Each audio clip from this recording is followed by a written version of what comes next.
Roshidava Alya Roshidava Alya Roshidava Alya Anisher Hotun Saurik. Can I shine your shoes? Back rub, perhaps? I'm going to worship the ground you walk on. It's you. You're the grand champion. I'm going to follow you and worship you. No, I can't remember what that line is.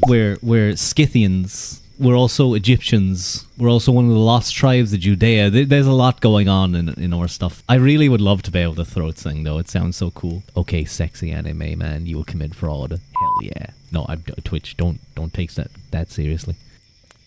Well,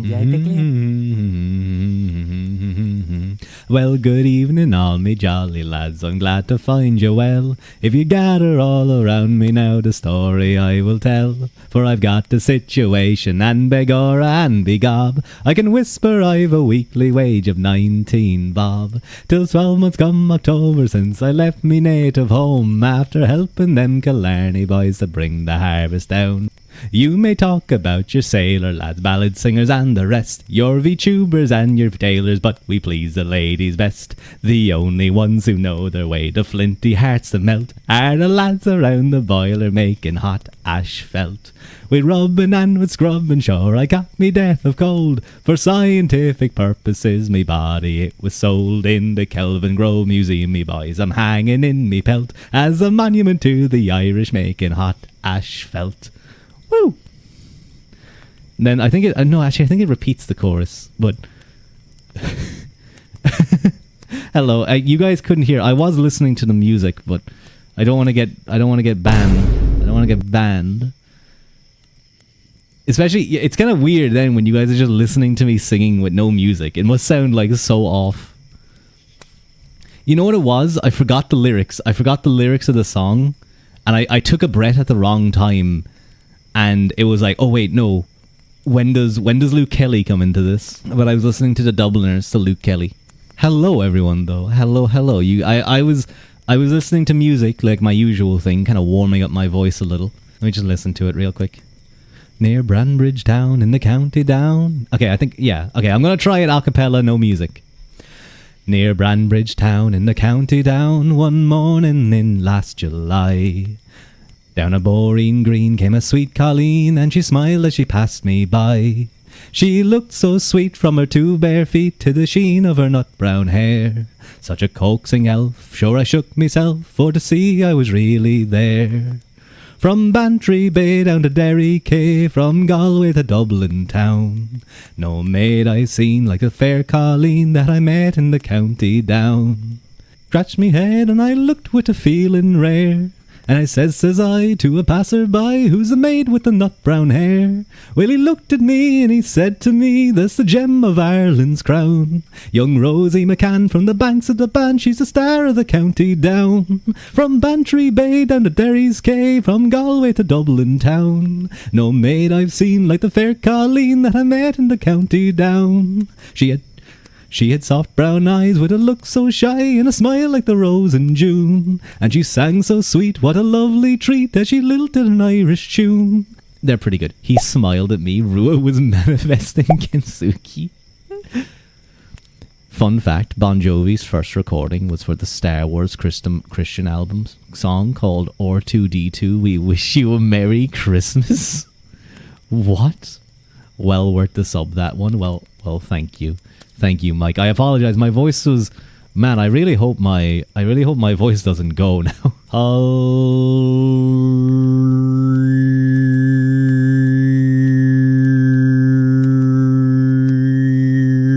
Did you guys hear the overtune? The overtones in that?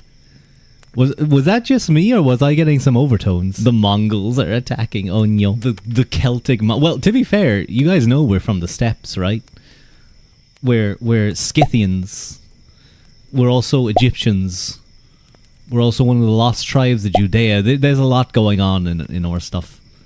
I really would love to be able to throat sing, though. It sounds so cool. Yeah, there's like parts of Irish history where it's like a Scythian... Is it? I think it's like a Scythian king, or it might be a princess, and then like a... I need to reread the stuff, but there's a lot of wild things out there. Oh.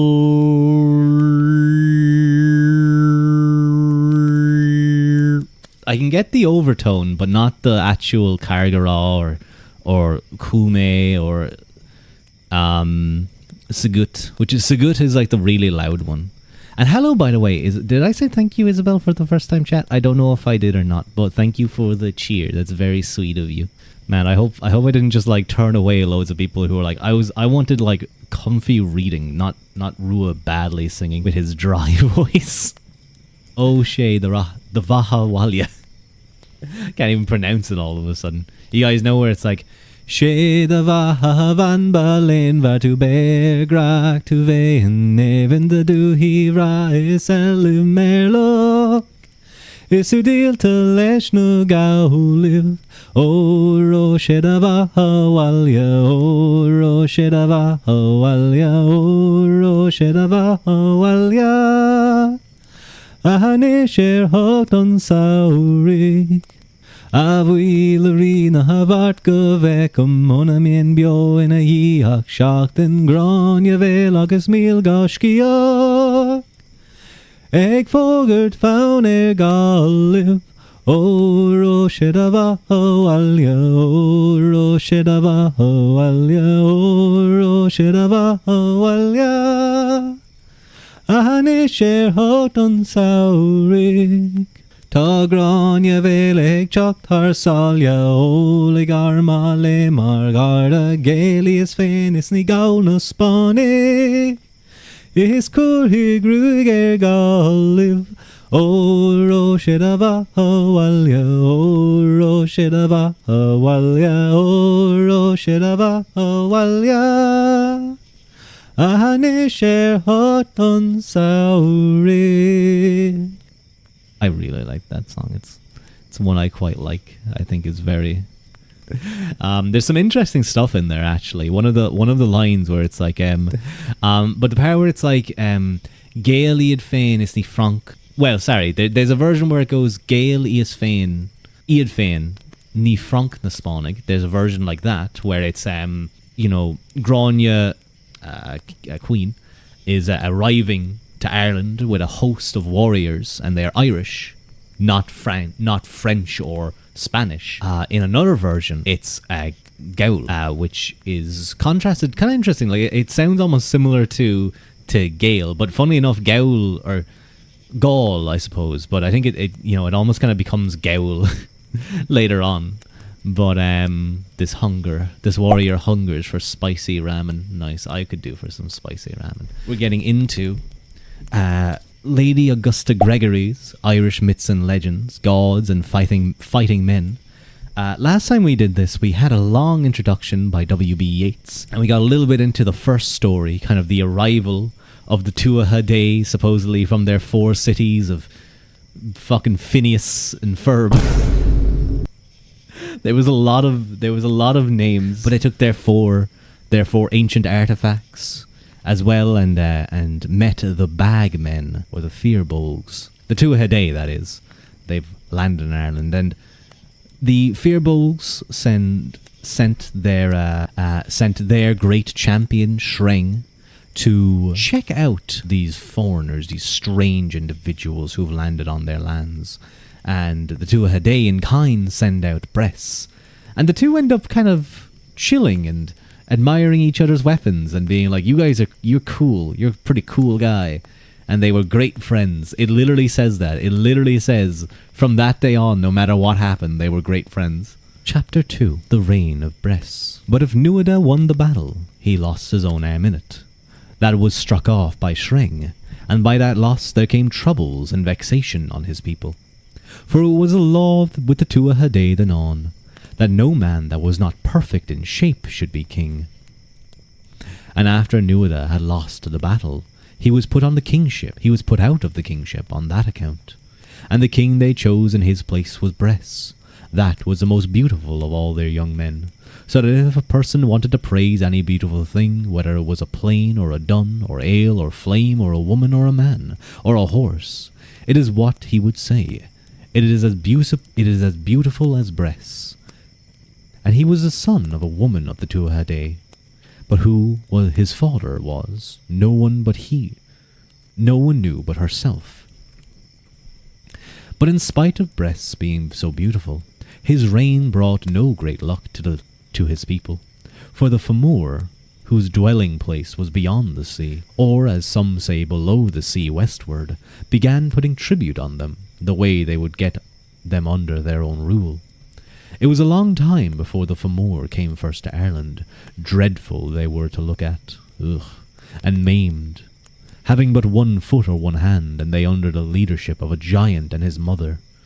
They never came to Ireland. There never came to Ireland an army more horrible or more dreadful than that army of the Fomor. Yeah, I think it was the Firbolg that they were talking of first.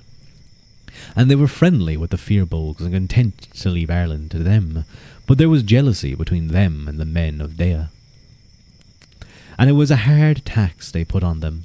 1/3 part of their corn they asked, and 1/3 part of their milk, and 1/3 part of their children, so that there was not smoke rising from a roof in Ireland, but was under tribute to them, and breasts made no stand against them, but let them get their way. What is the cause of your delay in giving battle? Waiting for you I was, said Lugh. Then the kings and chief men of Ireland took their armour on them, and they raised the point of their spears over their heads, and they made close fences of their shields, and they attacked their enemies on Magmore on Aina, and their enemies answered them, and they threw their whining spears at one another.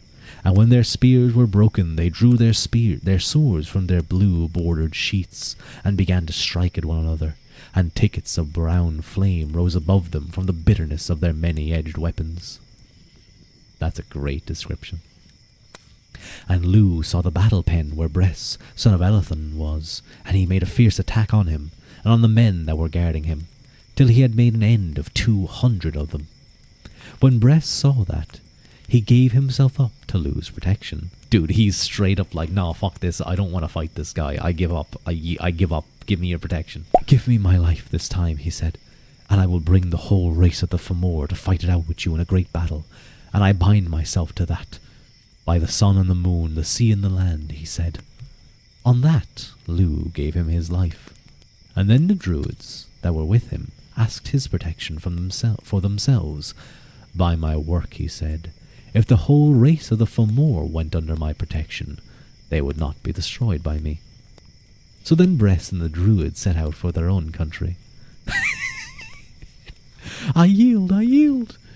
He starts Oblivion, NBC fleeing. No, Lugh comes up and like he's fighting all his guys and he hits him once and he goes down into the Skyrim essential kneeling position. And he's like, I yield, you have bested me this day.